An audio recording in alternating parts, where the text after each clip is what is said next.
పాత సినిమాలలా దొంగలంటే ఎట్లుంటుండ్రి?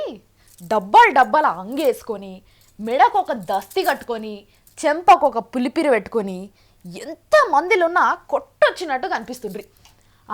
వెనక సిరి సినిమాలల్లా కత్తులు కట్టాలు పట్టుకొని తిరుగుతుండ్రి కదా. కానీ ఈ కాలంలో వచ్చే సినిమాలలో దొంగలు ఎట్లుంటుర్రు? టిప్ టాప్ తయారయ్యి పెద్ద బండి వేసుకొని జుర్రున తీసుకొచ్చి బండి ఆపి ఆ తర్వాత దొంగతనం చేస్తుండ్రు. అంటే సింపుల్గా చెప్పాలంటే హీరోల కన్నా మంచిగా తయారవుతుండ్రు అన్నట్టు. మరి ఆ దొంగలకి ఈ దొంగలకి ఎందుకు ఇంత తేడా అని ఆలోచిస్తే నాకు ఇన్ని రోజులు అర్థం కాలే. కానీ నిన్న ఒక బట్టేబాజ్ గారిని చూసిన తర్వాత అర్థమైంది. చూడండి. ఎన్కట్కి దొంగలంటే ఏం చేద్దురు? జనాలను మత్పరించి మాయ చేసి వాళ్ళకి తెలవకుండానే జేబులు కత్తిరించి అందిన కాడికి దోసుకుందురు. కానీ ఈ దినాలల్లా ఎట్లా తయారైనరో ఎరికేనా? అమ్మో, చెప్పాలంటేనే నాకు మస్తు భయమైతున్నది. పైసల కోసం పానాలు తీయని కూడా వెనకపోతలేరు. ఇక ఈ ముచ్చట కూడా ఎందుకు చెప్తున్నామంటే అమ్మలక్కలు బయటికి పోయినప్పుడు భద్రంగా ఉండాలని చెప్తున్నాం. ఇగో ఈడొక ఆమె కనిపిస్తున్నది కదా, ఒక 40 ఏండ్ల అందాది ఉన్నట్టున్నది. ఈమె పైసలు తెచ్చుకునేటందుకు ఏటీఎం అంటే కార్డు పెడితే పైసలు వస్తాయి చూడు, ఆ మిషన్ కాడికి పోయింది.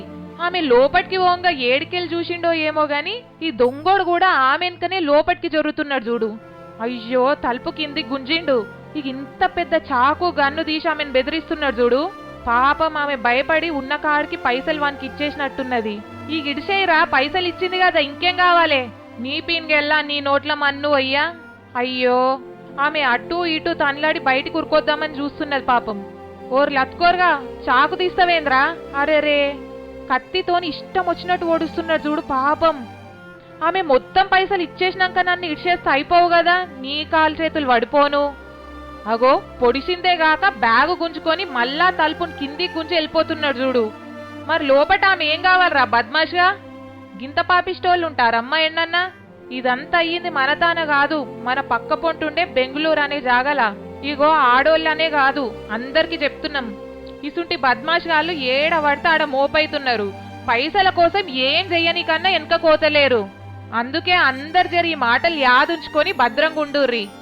ఎవడన్నా మన వెనక పొంటి నడుస్తున్నారా అనిపిస్తే జరసేపు ఆగి వాడు పోయినాక వన్రి. ఇంకా మీకేమన్నా అనుమానం లెక్క కొడుతుంటే మీ ఇంట్లో వాళ్ళకి ఫోన్ చేసి చెప్పుండ్రి. మరి అందరు జాగ్రత్త.